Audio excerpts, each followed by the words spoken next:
Don't let an ugly Thursday night football game keep you from celebrating your Victory Friday with a great performance from your Chicago Bears defense. You are Locked On Bears, your daily Chicago Bears podcast. Part of the Locked On Podcast Network, your team every day.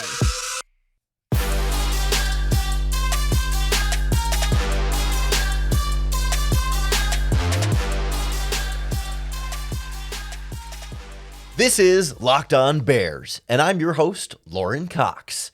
I'm here to bring you your daily, in-depth Chicago Bears news and analysis. You can follow me on Twitter at CoxSports1. You can follow the podcast on Twitter at Locked On Bears.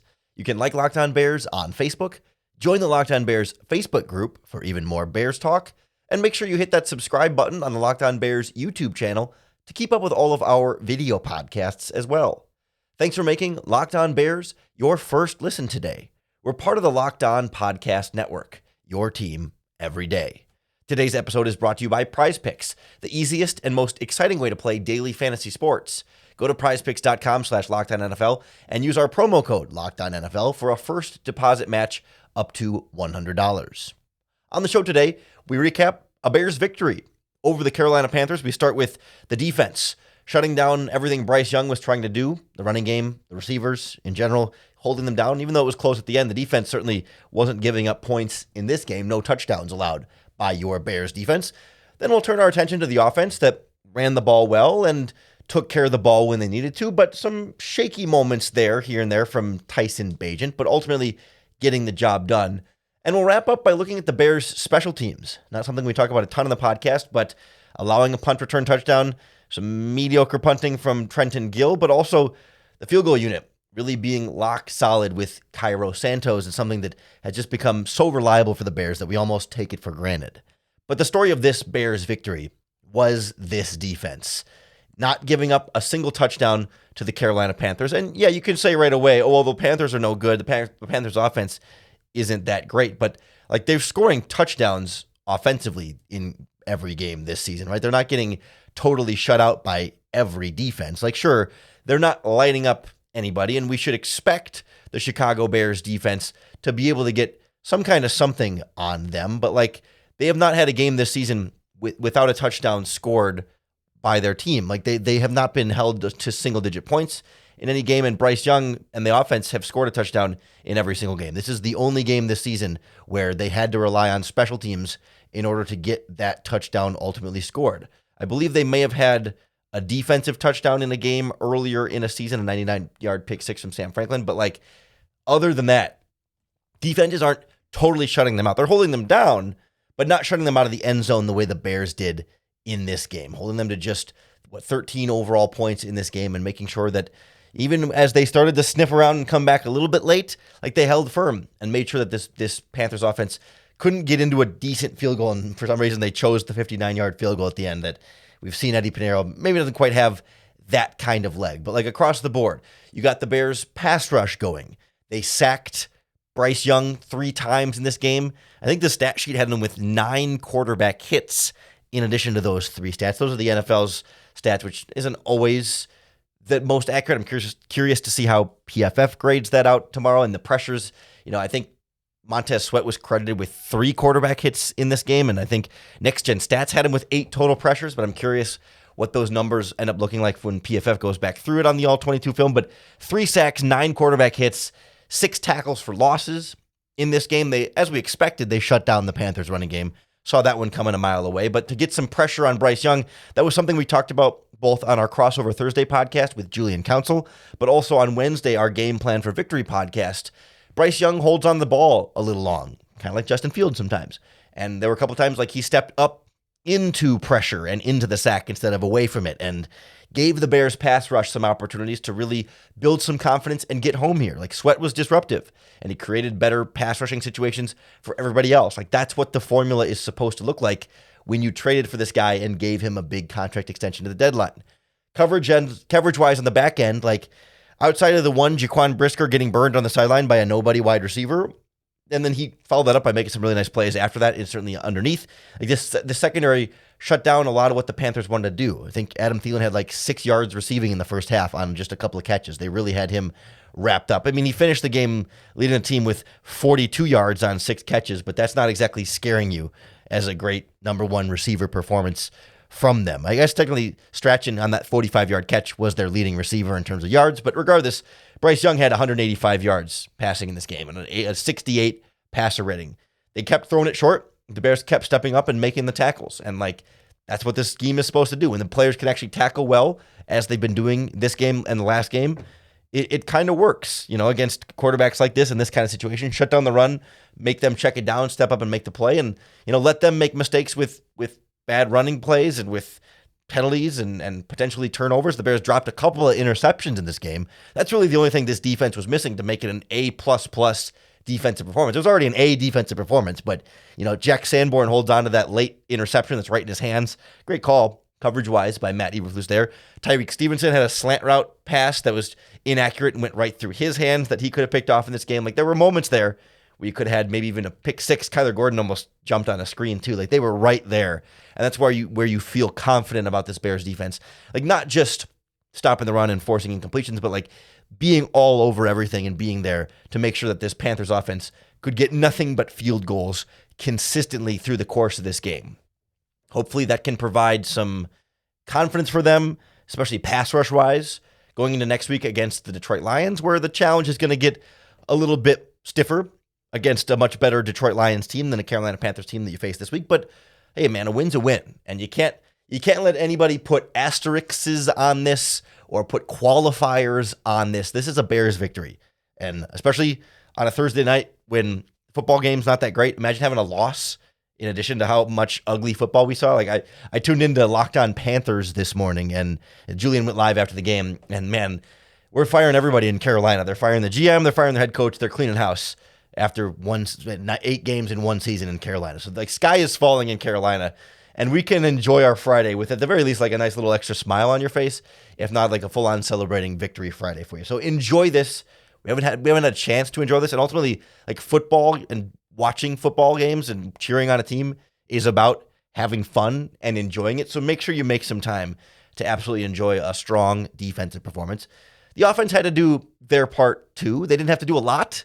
They just had to do the bare minimum, and they certainly did that by not turning it over, by running the ball effectively, taking what the defense gave them. We'll go through what we saw from tough running with D'Onta Foreman and some rocky moments from Tyson Bagent, not like Rocky Balboa, but iffy moments from Tyson Bagent, and getting the job done, though, nonetheless, but kind of reminding us why he's the backup and Justin Fields will still be the starter. That's next on Locked On Bears. The Locked On Bears podcast is brought to you by our friends at PrizePicks, the better way to do daily fantasy sports. PrizePicks sets projections for every player. You pick 2 to 6 players, and whether they'll perform better or worse than their PrizePicks projection, and you can win up to 25 times your money. I played PrizePicks for this Bears-Panthers game. They had a projection for both D'Onta Foreman and Chuba Hubbard separately. It was 18.5 rushing yards on their first 5 carries. I said that Foreman would go over 18.5 on his first 5 carries. Hubbard would go under 18.5 on his first 5 carries. And Foreman blew that out of the water with 20-something, and Hubbard came right up to 18 and certainly gave me a scare at the end. But my PrizePicks came through. You put your football knowledge to the test, and you can win up to 25 times your money with PrizePicks. It's a lot of fun, and you're checking the stats, keeps you more engaged in the game, even when it's a little bit ugly. You should play for yourself. It's fun, quick, easy to play. You can make your picks in literally 60 seconds or less. Go to prizepicks.com/LockedOnNFL and use our promo code LockedOnNFL for a first deposit match up to $100. That's an extra $100 for you to play with at prizepicks.com/LockedOnNFL. PrizePicks, daily fantasy sports made easy. Locked On Bears is also brought to you by our friends at Jase Medical, maker of the Jase case. And Jase Medical is here to help make sure that you're prepared with all of your medication needs in case of an emergency. Because we're seeing right now drug shortages, even on your daily prescription medication. There's a demand, and pharmaceutical companies and pharmacies are not really able to keep up. So whether you're on extended travel or you're bracing for a major weather event or just limited by these supply shortages, Jase Medical has you covered because they can give you life-saving antibiotics that you can have on hand anytime you're sick and you need them. You don't have to go to the pharmacy. You've already got them at your house. You don't have to go to the doctors. You know when to take your antibiotics and they're right there for you. Or they have a long list of daily medications that you can order in a 1-year supply so you're always prepared. They even have ED medications, generics for Cialis and Viagra as well. If you go online right now at jasemedical.com, you can receive a 12-month supply on your daily medication and use our promo code LOCKEDON at checkout to save $20 on your purchase. Looking over some of the reviews at Jase, they got a verified customer review that said, quote, "I'm thankful for the service. Supply chain issues caused me to have to cut pills in half to extend how long they lasted. They ordered most of their daily meds with a year's supply and also ordered an antibiotic kit, and it helped this customer feel secure. And they paid prices that are lower than their local pharmacy. So if you or someone you love would get some peace of mind by having a year's supply of any daily medication, go to jasemedical.com. That's JASE medical.com. And remember to use our promo code LOCKEDON for $20 off your purchase. This Bears defense absolutely led the way and made it so that the Bears offense didn't have to be the heroes. Tyson Bagent didn't have to throw this team back into the game or lead this team on big scoring drives. All you got to do, take care of the ball, control the clock, take what the defense gives you. And you know what? In a game like this, settle for field goals. Like, we don't want to see that. We want to see touchdowns. We want to see more explosive, exciting, better offense. But at the end of the day, the goal is to win the game and to score at least one more point than your opponent. And that's what the Bears did in this game. And it wasn't pretty, certainly not offensively, but they got the job done. And like, when you have a backup quarterback who, again, if you didn't hear it 1,000 times in this broadcast and in the Chargers broadcast a couple weeks ago, Division II undrafted quarterback, all the storylines, et cetera, like, this should be like, this is meeting expectations, right? It's not exceeding expectations, but this is a passing grade offensive performance. It's a C, maybe a C plus. I don't know how they do passing grades. I don't think D's are passing grades anymore. C's get degrees though, and the Bears got their degree, I guess. Not exactly a degree, but they didn't have to drop out. How about that? Of this Bears-Panthers game. Like, Foreman didn't break away for 150 rushing yards. He didn't even quite hit 4 yards a carry. He was at 3.8, but like, he got injured during this game, came back, kept running tough, finished with 80 yards on 21 carries, got the touchdown against his former team. He was running hard. Roschon Johnson had a few decent carries in there. Tyler Scott had a nice end around in there. Darrington Evans didn't really do a ton there, but like, it got the job done. They controlled the clock. They moved the chains in some key down and distance situations. And sometimes it's the 1-yard QB sneak by Cole Kmet. But like, that's, again, all you need. It's not about how many yards can you run for and how many yards can you pass for. Yards only matter. Like, yards don't matter if you win. You know what I mean? Like, yards only matter insofar as how they get you to a win. Like, if you have low yards and lose, then that's a problem. But if you have low yards and win, not a problem. You won the game. Like, DJ Moore still got his 50, 60 yards. Cole Kmet got his handful of catches for about 50 yards. A little quieter from Mooney today and everybody else. But again, they didn't need a 100, 200-yard game from DJ Moore to go beat this Panthers team. Like, your defense can hold the fort for you. Like, play the field position game a little bit here. Trust that Bryce Young is going to make some mistakes and put your offense in good field position situations and take the field goals, right? If the Bears were going 3 and out every drive, you're going to be in some trouble here. Like, it wasn't like they were doing nothing, though. Like, they were getting into field goal range, letting Cairo Santos take care of it, and that ultimately is what gets the job done here. I do think Tyson Bagent got away with a few in this game to where, as much as we talk about the Bears defense dropped a couple interceptions, I don't know if the Panthers were quite dropped interceptions, but there were a couple throws there that could have been picked off. What PFF might consider turnover-worthy throws. There was one in the first quarter that looked a lot like the interception he threw last week to Cole Kmet, where he didn't misread the coverage in cover 2 and thought he could fire it in there and couldn't. Got away with one there.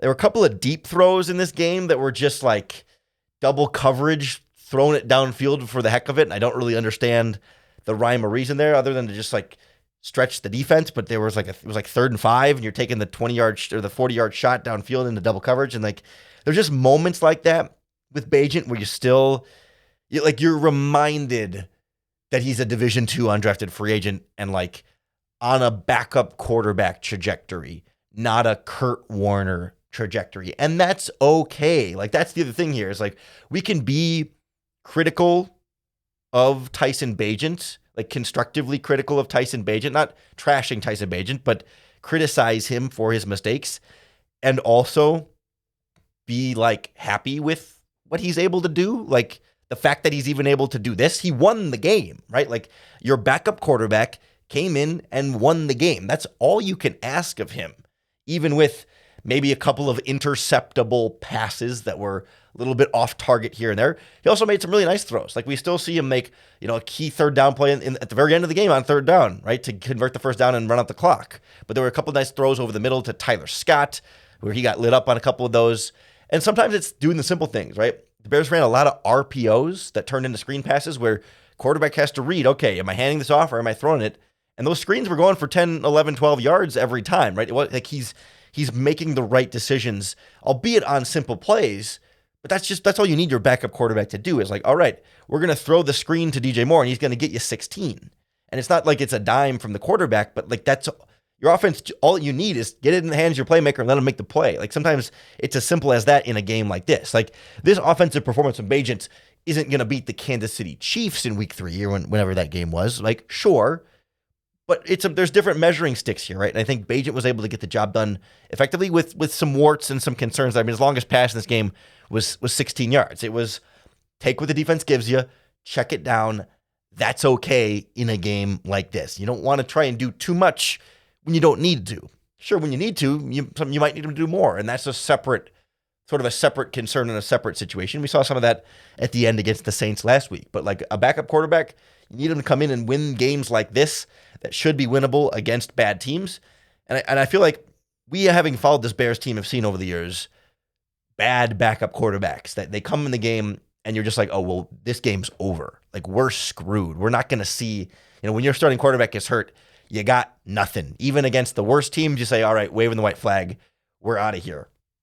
Bagent gives you more than that. Like he's a plus backup quarterback. He's not a starting caliber quarterback, but he's a plus backup quarterback who can win you games against bad teams and keep you in games against mediocre teams and lose to good teams. Because he's a backup quarterback and there's still a lot to like about him, especially when you can run the ball and get some of the things going offensively that the Bears did this game. It's enough when your defense plays this well. And it was enough to overcome special teams mistakes by the punt coverage team giving up a touchdown. And also I thought another mediocre subpar game from Trenton Gill, but of course the field goal unit really coming through here. Let's check in on this Bears special teams unit because we really haven't done that much this season, and they had, I think, an outsized impact on this game. Next on Locked On Bears. This episode is brought to you by BetterHelp. BetterHelp provides therapy in an online format that makes it super easy to get started, especially this time of year after daylight savings time. The sun sets super early. A lot of people have even minor seasonal affective disorder where you're not as happy in the winter when the sun goes down early. You get less sunlight. It's not as good for us. And it's just sometimes harder to get through your day or harder to get through your week. And BetterHelp is here to help make things easier on you and help you be your best self. I'm somebody who does online therapy just like this every single week. It's a really important part of my mental health regimen. And I always like to say, I don't go to therapy because my brain's broken, but I go to the therapy because I want my brain to be its best. Just like I go to the gym because I want my body to be its best, not because my body is broken. That's what BetterHelp is all about, being your best self. So if you've been thinking about starting therapy, give BetterHelp a try. You literally just fill out a brief questionnaire. They'll match you with a licensed therapist. And you know what? If you don't like your first one, that's fine. You can switch therapists at any time for no additional charge. So find your bright spot this season with BetterHelp. Visit BetterHelp.com/lockedon to get 10% off your first month. That's BetterHelp, HELP.com/lockedon. The Chicago Bears special teams could have used some better help in some aspects against the Panthers, but obviously wasn't enough to keep them from getting a victory. But it's still something we should keep an eye on here because it's not like the Panthers came in with a dynamic return game. Again, if you listen to Julian Council on today's Locked On Panthers podcast, like they were ready to bench Ihmir Smith-Marsette. They, as in Panthers fans. I don't know about the coaches or whatever, but like Ihmir Smith-Marsette had not done anything of value for them in the punt return game this season. Like Panthers fans, when he was back there, they were hoping he would fair catch it pretty much every time just to make sure that they got the ball, right? So to give up, was it a 73-yard? I don't have the yardage in front of me, but a long punt return touchdown by Ihmir Smith-Marsette, 79-yard punt return touchdown. A little concerning, right? Not great. Josh Blackwell misses the initial tackle there, but there were still 10 other guys on the field who needed to tackle him too. Like, that's not all on Josh Blackwell, but it starts with him. I think Matt Eberflus said after the game, they had guys who ended up kind of like stacking each other defensively when they're running down. Like, they get too bunched up, and then it's easy to block them both out, and they're not spreading out wide enough to tackle where the punt returner's coming, and they took bad angles, and it's a whole mess. And sure, there's the Ihmir Smith-Marsette revenge motivation factor, and maybe it's kind of a little bit of a fluky thing there, but at the same time, you got to be ready, and you're going to face punt returners and punt return units that are a lot better than this one in future games this season, so you got to clean it up now in a game when you got away with it, in a future game where the margin of error might be smaller, so that if you give up a punt return touchdown, you're screwed because your defense and your offense can't keep overcoming extra points coming for the other team on special teams. And so we keep seeing mediocre to below average punting from Trenton Gill a lot this season. It averaged, 46.7 punting yards and 30 net because of the return there. He did have one long of 62. Like, he had a bomb in there, and he put a few inside the 20. He had a touchback in there too. But I just think sometimes we're not good as a football viewing public of measuring punters very well, because like the yards per punt metric, just an average number, how long is it punted, that tells us something, but not everything.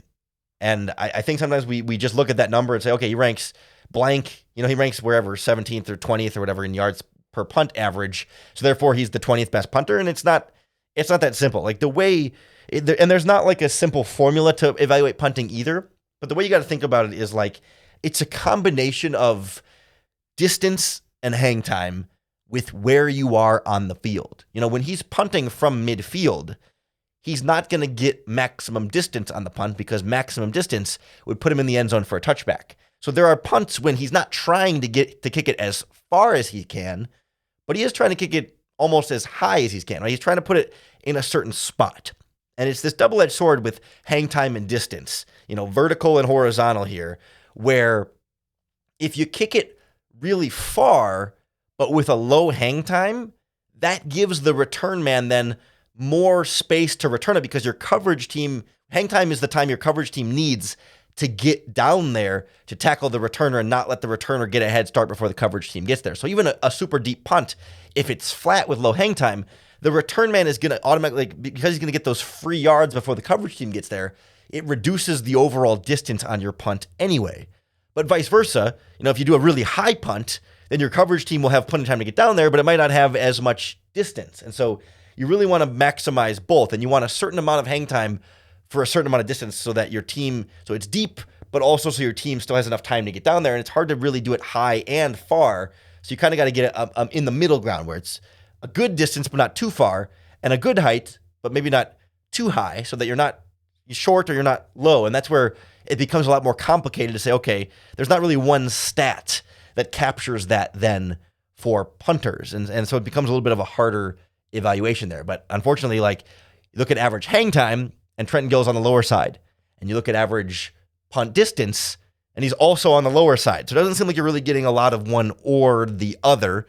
He does have some decent placement inside the 20, but that only happens in certain punting situations, and you need a more well-rounded punting situation. So, he's still young, and I think Trenton Gill as a punter is not set in stone yet. He can still get better. I guess he can still get worse. Like, he's still developing as a punter, but certainly feels like at the very least should see a little more competition for him next year in training camp. He didn't really have any this year, but punting is not what's killing this Bears team, but it's something to keep an eye on here, as the field position battle is all that more important in a game like this where it's low scoring and it's back and forth, and you don't want the Panthers starting in Bears territory, although when they did, they got back-to-back penalties and had 1st and 30, but then they still scored on that drive. Like, it was one of the few drives that they were able to get some points on after all. So it's just, it's kind of a weird situation with the Bears special teams. And yet somehow the one thing we can rely on all of a sudden is the kicker. And not all of a sudden, because Santos has been great for a couple of seasons now. But ever since Robbie Gould, right, we haven't been able to rely on a kicker that we watch on Sundays consistently. The kicker carousel for a while there. Eddie Pinheiro, right, was in this game, was part of that. But like now Santos is just like automatic, man. Like no one's worried when Santos goes back there to take a kick. We don't want him taking a 59-yarder like Pinheiro did at the end of that game. But you get Santos anywhere under 50, and it's automatic. And even in the low 50s, I still feel pretty confident that you can win that field goal battle with immense trust in your kicker. I think he had one tipped and blocked earlier this season, but like for the most part, he's been really lock solid and got over whatever extra point issues he was running into towards the end of or in the middle of last season. So you're feeling pretty good about that. And return games, if we're talking special teams, very uninspiring, but like Trent Taylor does fair catch it now and seems to be making smarter decisions about when to return it, but hasn't really had any of those big returns. And Tyler Scott has been a little bit underwhelming as a kick return guy. Velus Jones obviously not playing in this game, and hopefully that trend continues, but it wasn't necessarily lighting it up either. So our return game is ineffective, but not causing problems. And at this point, like I'll take it. Good enough, sure. I'll take that. Don't make it a problem, and I can live with it not being an extra bonus for your team. So we kind of got the full gamut of the Bears roster today in our post game, right? Defense playing well, offense doing just enough, special teams hitting their field goals but causing some trouble elsewhere that wasn't enough to derail the team. So that's a victory. That's a Thursday night victory against a bad Panthers team that we can still celebrate and enjoy our victory Friday here on the Locked On Bears podcast. We got a long week before the next game against the Detroit Lions, but we're not going anywhere. We're here for you 5 days a week with daily Chicago Bears news and analysis. So make sure you hit that subscribe button on YouTube or wherever you get your podcasts. Next week, I want to talk about Darnell Mooney's contract situation and the wide receiver position for the Bears. They haven't extended Mooney yet. I suppose they still could, but the draft and Marvin Harrison Jr. complicate that situation a little bit. Do you pay Mooney and more and draft a wide receiver early next year? There's some dynamics there. We'll see what kind of happens with Mooney. He's kind of in a weird contract spot, and it's going to be an interesting conversation to get into there. I also want to talk about maybe some of the veterans that have been struggling on this team and maybe playing some of the younger players a little bit more. A lot more to get your way before we start previewing Bears Lions next week as well. So keep tuning in each and every day. Make us your first listen every single day, because that way you can start off every single day with your next opportunity to bear down.